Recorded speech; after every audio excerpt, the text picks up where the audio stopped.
Price divergence is when you have indicator lines going down and you have a green candle, or indicator lines going up and you have a red candle.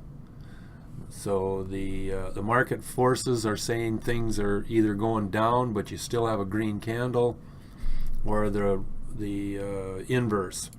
In this example here, I have we're basically in an uptrend, but we have power red that is gone down, and I'm using that as the primary example, but there is a significant amount of other information and related data that tells us that this would be a nice green candle next day.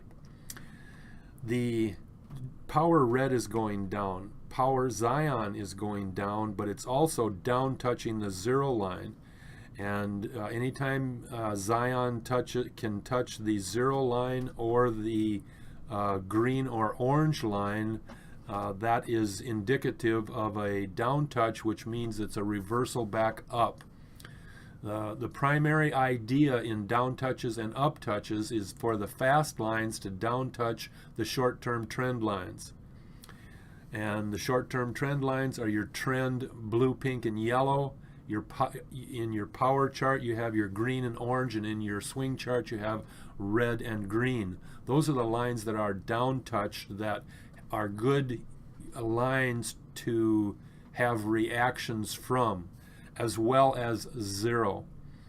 Now, most of the time we look at the down touches in the trend chart, and the trend gray, green, and red will down touch the trio, pink, blue, and yellow, or the zero, or under zero, or you'll get what was referred to as a sky touch. There are 6 possible down touches for gaps, and there are 6 up touches, possible up touches for gaps down. The first gaps were for gaps down. I think you understood that. Anyway, you go over here to the zip chart. Red, gray, blue, and yellow are all down. But if you go to the price chart, price green and red are just slightly up. And again, if you go to the swing chart, pink is down, but you can see pink is down touching the green line, which again is indicative of whenever pink or Zion or yellow will down touch the trend trio, or it's not the trend trio, but the short-term trend lines, the red and green lines, swing red and green, then that's a strong indication for an uptrend, upturn, or next day up. Also, all of this time, swing is gray is above zero, and actually at the vertical green line, swing gray is going up, which is indicative of our uptrend.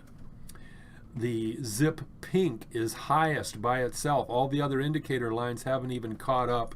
And then, of course, the secret to the whole thing is zip Zion is lowest and going up, and that's a classic pattern. Even over here on this day, zip Zion went down, and look at the big green candle that we had. And that's because, or partly because, zip Zion was close to 50. As it gets stronger and gets over 50, it gets more power to it.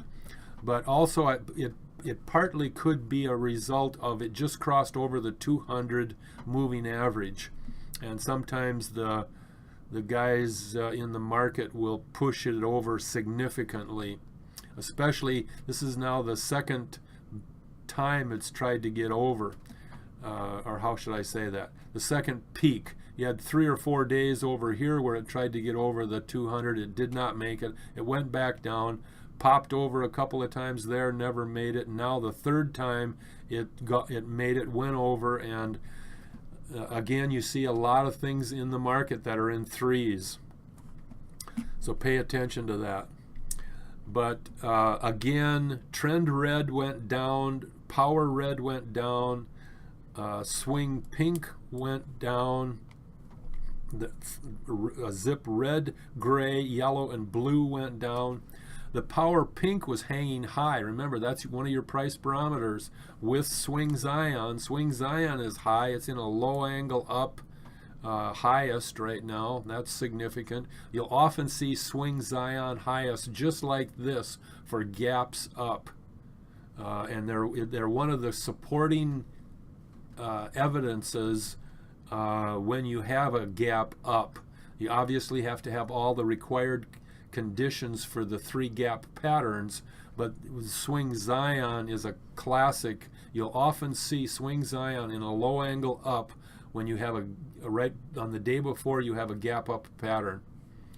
So also in the power chart over here, all of your power lines are above the gray, or I should say above the power orange line, and that again is real indicative of prices moving up. So this is an example of price divergence, but it was so easy to see, and there was so much information that told us that it was going up next day, that it was kind of a fruitless, I don't want to say fruitless job at doing it, but it was a good example to see as well, because we just had a lot of information that told us the uptrend was going to continue.